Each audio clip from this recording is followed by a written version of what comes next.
সবাই কিন্তু আজকাল একটু আনহেলদি খাবার খায়। ইনফ্যাক্ট আমিও কিন্তু খাই বন্ধুরা। কিন্তু আমি ডিসাইড করেছি যে আমি এবার থেকে একটু হেলদি খাবার খাবো। তাই জন্য বন্ধুরা আমি কটা দিন থেকে কিন্তু একটু হালকা হালকা খাবার খাওয়া শুরু করেছি। তো আজকে নিয়ে চলে এসেছি সেরকমই একটি রেসিপি, যেটা আমার ডায়েটেও পড়বে, মানে আমার মানে খেলে পেটও ভরে যাবে, আবার সুস্বাদুও হবে। অল্প সময়ের মধ্যে কিন্তু এটা হয়ে যায়। তাই বন্ধুরা নিয়ে চলে এসেছি আজকে একটা কাতলা মাছের পাতলা ঝোল, খুব সহজ পদ্ধতিতে খুব কম সময়ের মধ্যে কিন্তু তৈরি হয়ে যায়। তো মাছগুলোকে ভালো করে ভাজা করে আমি নামিয়ে নিয়েছি। আর এখানে একটা মশলা মিশ্রণ তৈরি করে নেব, যেটার মধ্যে আছে হলো আদা, জিরে আর লঙ্কা বাটা। তো বন্ধুরা মেশিনটা একটু খারাপের জন্য দেখো এখানে আদাগুলো কিন্তু পুরোপুরি পেস্ট হয়নি, একটু গোটা গোটা রয়ে গেছে। তো ওটা আমি ফেলে দিলাম। এবারে আমি এর মধ্যে গুঁড়ো মশলা দিয়ে দেবো হচ্ছে হলুদ গুঁড়ো, আর দেবো কিন্তু লবণ। এর মধ্যে আর কোনো মশলা আমি ব্যবহার করব না, যেহেতু জিরেটা বাটা রয়েছে, তাই গুঁড়ো মশলা ব্যবহার করার কোনো প্রয়োজন নেই। আর বন্ধুরা, যদি মশলাটা রান্না করার কিছুক্ষণ ভিজিয়ে রাখা হয়, তাহলে কিন্তু এই মশলার স্বাদটা কিন্তু দ্বিগুণ হয়ে যায়। আশা করছি তোমরা সবাই জানো, তবুও আমি বলে দিলাম। এবারে এই মিশ্রণটাকে ভালো করে মিশিয়ে আমি রেখে দেবো।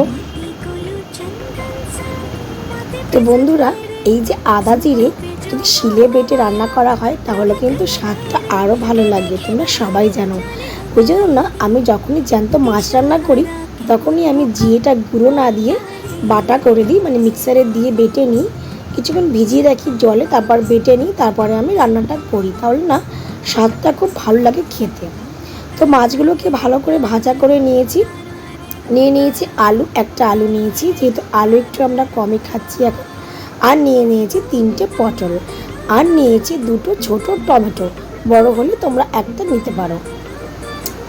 কড়াইটা পরিষ্কার করে দিয়ে দিয়েছি সর্ষের তেল। এইবারে পটলগুলোকে ভালো করে ভাজা করে নেবো। খুব বেশি ভাজা করব না, তাহলে পটলটা কিন্তু শুটকো হয়ে যাবে।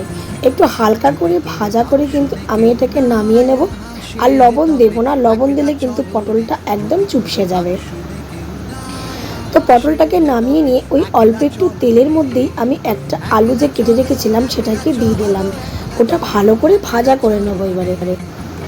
তো দেখতে পাচ্ছ তোমরা যে আমি কিন্তু খুবই অল্প কিন্তু তেল ব্যবহার করছি, তো এইটুকু যথেষ্ট। আরও কম হলে তো সুস্বাদু রান্না হবেও না, তাই না? আলুটা নামিয়ে নিয়ে সামান্য একটু তেল দিলাম কড়াইয়ের মধ্যে। এরপর আমি দিয়ে দেবো এর মধ্যে ফোড়ন দিয়ে দেবো হচ্ছে গোটা জিরে, আর দেবো হচ্ছে 2 থেকে 3টে তেজপাতা। তো ফোড়নটা থেকে হালকা ভালো গন্ধ উঠে আসলে আমি যে মশলার মিশ্রণটা বানিয়ে রেখেছিলাম সেটা কিন্তু আমি এখানে দিয়ে দেব। এইটাকে এবার ভালো করে একটু নাড়াচাড়া করে নেব, একটু ভালো করে কষিয়ে নেব, যতক্ষণ না এই মশলাটা থেকে যে তেলটুকু দিয়েছিলাম সেটা বেরিয়ে আসে।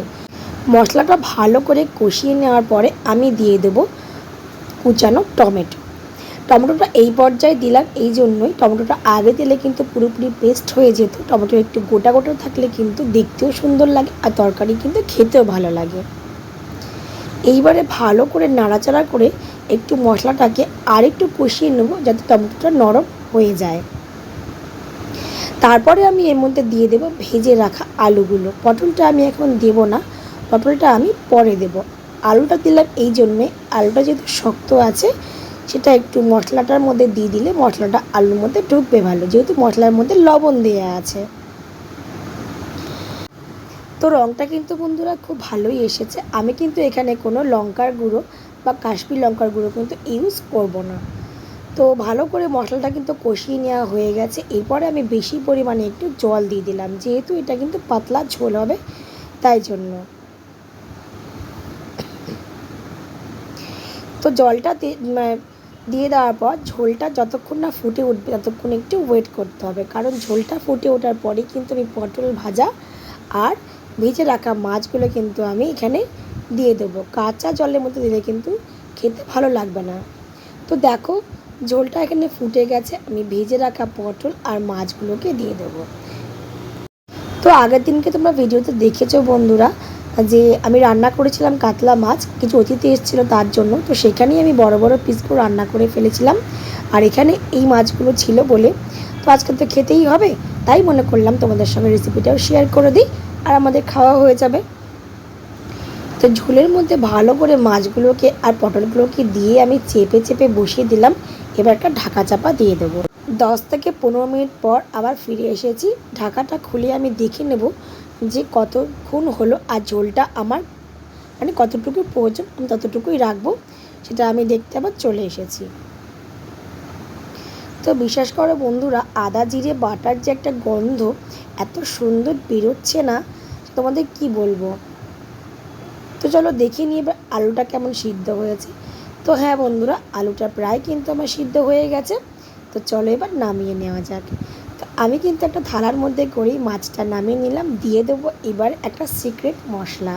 এর মধ্যে কিছু গোটা মশলা আছে, তোমাদের বলে দিই আমি। গোটা ধনে, গোটা গোলমরিচ, গোটা জিরে আর আছে হলো শুকনো লঙ্কা। সেটাকে ভালো করে ভেজে নিয়েছি। আর বন্ধুরা, এটা কিন্তু মানে এই মশলাটা কিন্তু স্টোর করেও রাখা যায় যদি ভাজার সময় একটু লবণ দিয়ে ভাজা হয়। তারপর সেটাকে গুঁড়ো করে নেবে, নিয়ে রেখে দিও, 1 সপ্তাহ মতন ভালো থাকবে। তো রেসিপিটি কেমন লাগলো জানাতে ভুলে যেও না। তো চলো আজকের মতন টাটা।